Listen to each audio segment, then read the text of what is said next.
ایک شخص حضرت ابراہیم بن ادم رحمۃ اللہ علیہ سے بحث کر رہا تھا کہ برکت نام کی کوئی چیز نہیں ہوتی۔ آپ رحمۃ اللہ علیہ نے فرمایا، تم نے کتیا اور بکری دیکھی ہے؟ وہ شخص بولا، ہاں۔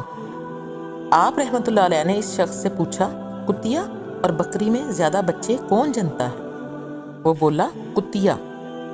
آپ رحمۃ اللہ علیہ نے فرمایا، تمہیں بکریاں زیادہ نظر آتی ہیں یا کتے؟ وہ بولا، بکریاں۔ حضرت ابراہیم بن ادم رحمۃ اللہ علیہ فرماتے ہیں، حالانکہ بکریاں ذبح ہوتی ہیں مگر پھر بھی کم نہیں ہوتی، تو کیا یہ برکت نہیں ہے؟ اسی کا نام برکت ہے۔ پھر وہ شخص بولا، ایسا کیوں ہے کہ بکریوں میں برکت ہوتی ہے اور کتوں میں نہیں؟ آپ فرماتے ہیں، بکریاں رات ہوتے ہی فوراً سو جاتی ہیں اور فجر سے پہلے اٹھ جاتی ہیں، اور یہی نزول رحمت کا وقت ہوتا ہے، لہٰذا ان میں برکت حاصل ہوتی ہے، اور کتے رات بھر بھونکتے ہیں پھر فجر کے قریب سو جاتے ہیں، لہٰذا وہ رحمت اور برکت سے محروم ہو جاتے ہیں۔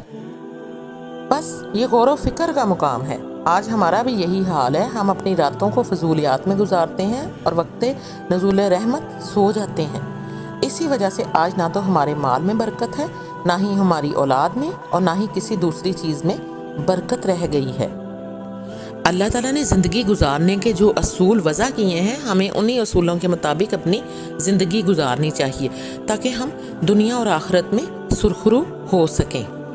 جزاک اللہ۔